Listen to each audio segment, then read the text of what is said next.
Penix backpedals, goes right downfield and in traffic. It's Pope with a leaping catch at the 16. Watch this safety right here, just a little bit late in reacting, Evan Williams. Just enough for him to sneak that in as Williams got over late. He wasn't open, he just trusted his playmaker, huh? Launching for the end zone, forget being patient! Odunze! And Washington takes the lead! My goodness, what a 1-2 punch from Penix! Getting closer to field goal range, clock will stop momentarily.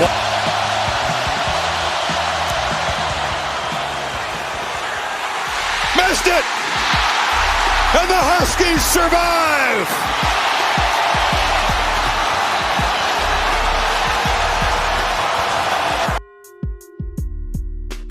What is up? We are back. Welcome to the Parlay Boys podcast, coming to you live from the palatial Parlay Boys studio. I am the host, RJ Guess. Hit me on Twitter at the Parlay RJ, and stay tuned for the end of the episode. I'm putting y'all on game for the Thursday night NFL. But first, let me preface what I'm about to say by mentioning I live in SEC and Big 12 country. The SEC has been the top dog for a long time now, ain't no secret. We're just used to it. But in 2023, the year of the Michael Jordan jersey number, now is also the year of the Pac-12. And it ain't even close right now. It's been a unique situation as you have elite QB talent that 2 years ago had Lincoln Riley make a splash when he bolted out of Norman to the Palos Verdes Estates overlooking the Pacific Ocean from a $20 million house that he got for $18 million. And he took OU starting QB and reigning Heisman Trophy winner Caleb Williams with him. It's well documented how upset OU fan was and still is. Last year, Coach Prime dominated headlines when he left the Jackson State for literally greener pastures and took his own Power 5 job in Boulder, and of course took his kids with him. Of course, all of Mississippi was and is mad, but hopefully they'll let it go. It is very fitting for the Pac-12 to be taking center stage this year in what is sadly likely going to be the last dance for what Bill Walton affectionately calls the Conference of Champions. As USC and Oregon, for some reason, wants to leave the beautiful weather on the coast to go play in the Himalayas of the Big Ten. It got to be a lot of bags involved to leave the beautiful Pacific Northwest to go play in weather hellholes such as Lincoln, Nebraska, Ann Arbor, Michigan, State College, Pennsylvania, and Columbus, Ohio. I feel cold just saying it. You know, and another thing, a lot of us night owls, we love the Pac-12 after dark on Friday nights and Saturday nights because sometimes we find ourselves still in the fourth quarter at 12:45 a.m., 1 a.m. I love it. Now, Oregon head coach Daniel Lanning, he's back in the spotlight.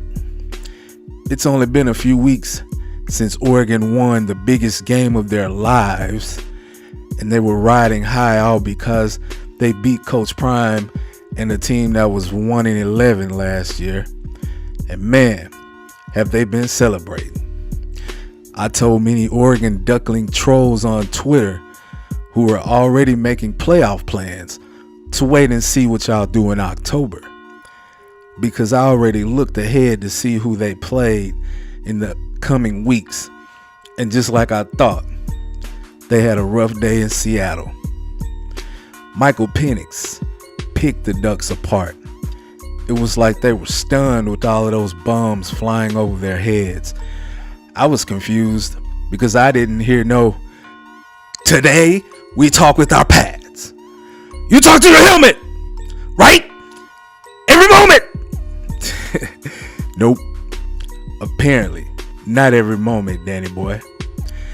Coach Lanning and his Ducklings weren't the only Pac-12 team that had a rough night away from home as USC traveled to South Bend, Indiana to take on Notre Dame and the Irish. They had it working.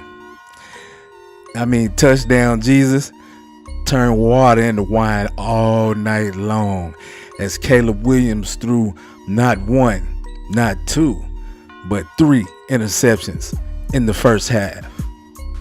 Williams, pressured, retreats, and now he throws another interception.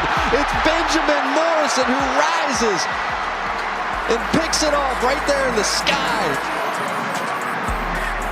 Most interceptions in a single game in Williams' career.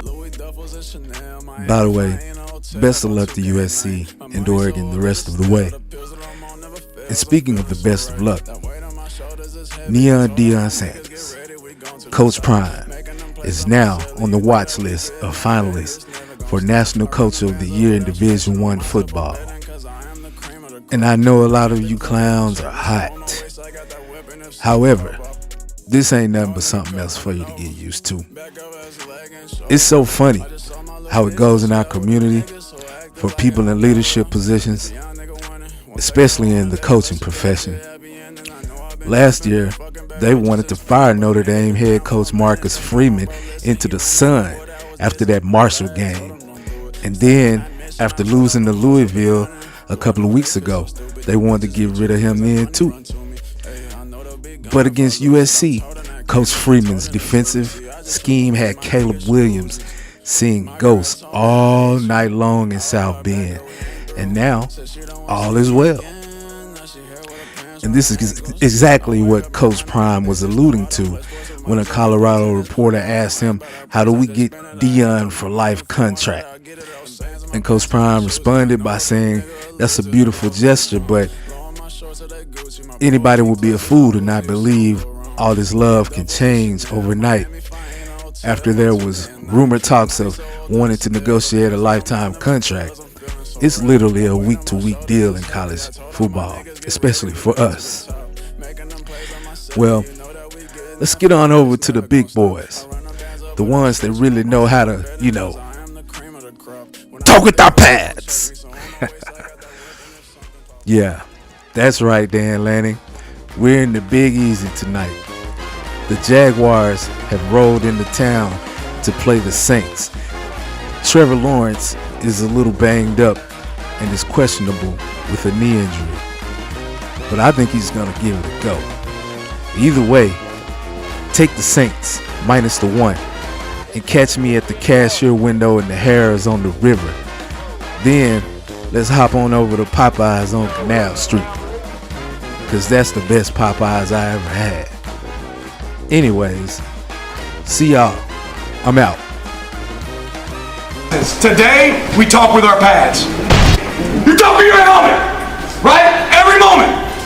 Not only are we going to New Hampshire, Tom Harkin, we're going to South Carolina and Oklahoma and Arizona and North Dakota and New Mexico. And we're going to California and Texas and New York. And we're going to South Dakota and Oregon and Washington and Michigan. And then we're going to Washington, D.C. to take back the White House. Yeah!